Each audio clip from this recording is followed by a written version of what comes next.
Break के बाद Jaipur junction में आपका एक बार फिर से स्वागत है।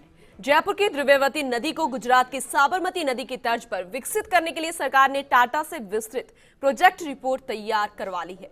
आखिर कैसा होगा द्रव्यवती नदी का नया स्वरूप, चलिए एक रिपोर्ट दिखाते हैं। राजधानी जयपुर की द्रव्यवती नदी यानी कि अमानिशा नाले को अब गुजरात की साबरमती नदी की तर्ज पर विकसित करने की तैयारी राजस्थान सरकार ने शुरू कर दी है। कैसा होगा अमानिशा का नया स्वरूप, आइए एक नजर डालते हैं।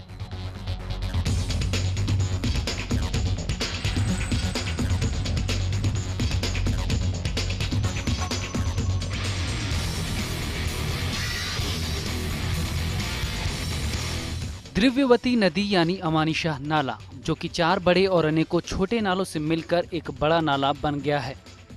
इसकी बिगड़ी दशा को सुधारने के लिए सरकार तैयारी में जुटी हुई है। जेडीसी शिखर अग्रवाल की माने तो जनवरी माह में ही प्री बीड के बाद फाइनल बीड जारी की जाएगी।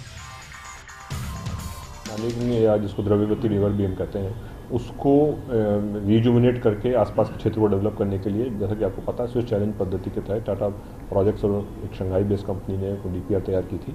उस डीपीआर को हम लोग ने बिडिंग पर डाला था। प्री बिड की मीटिंग में काफ़ी अच्छा रिस्पांस आया। काफ़ी बड़े बड़े उसमें जो बिल्डर्स है, जो कंस्ट्रक्शन कंपनीज हैं, जैरकॉन है, LNT है, SPML है इत्यादि ने पार्टिसिपेट किया है और उन्होंने करीब 250 के आसपास क्वेरीज इसमें प्री बिड मीटिंग में की है।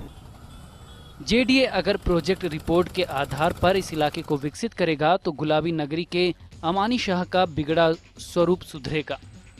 गुलाबी नगरी में आने वाले पर्यटकों को एक अच्छा विकसित स्थान देखने को मिलेगा। नाले की तरफ से बिगड़ रहा पर्यावरण संतुलन भी सुधरेगा। अमानिशाह नाला के मौजूदा स्वरूप में हसनपुरा, रामबाग, सांगानेर इंडस्ट्रीज एरिया, गुलरबंद सांगानेर का इलाका शामिल है, जहां पर खाली जमीन पर कैचमेंट एरिया में लंकापुरी कच्ची बस्ती सहित कई कच्ची बस्तियां शामिल हैं।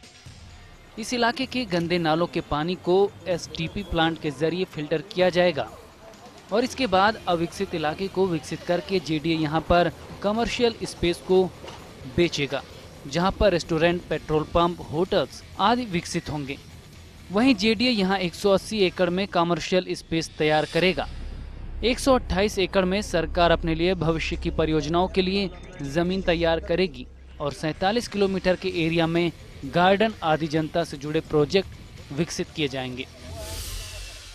गुजरात की साबरमती नदी की तर्ज पर राजधानी की द्रव्यवती नदी को विकसित करने का प्लान सरकार ने तो तैयार कर लिया है, लेकिन सरकार और जेडीए के सामने इस नदी को विकसित करने के पहले एक बड़ी चुनौती सामने खड़ी हुई है। वो बड़ी चुनौती है अवैध निर्माण की। जब तक अवैध निर्माण नहीं हटाए जा सकेंगे तब तक शायद द्रव्यवती नदी का स्वरूप जैसा है वैसा ही रहेगा। कैमरा पर्सन रमेश पवार के साथ lovely Wadhwa, first India, Jaipur.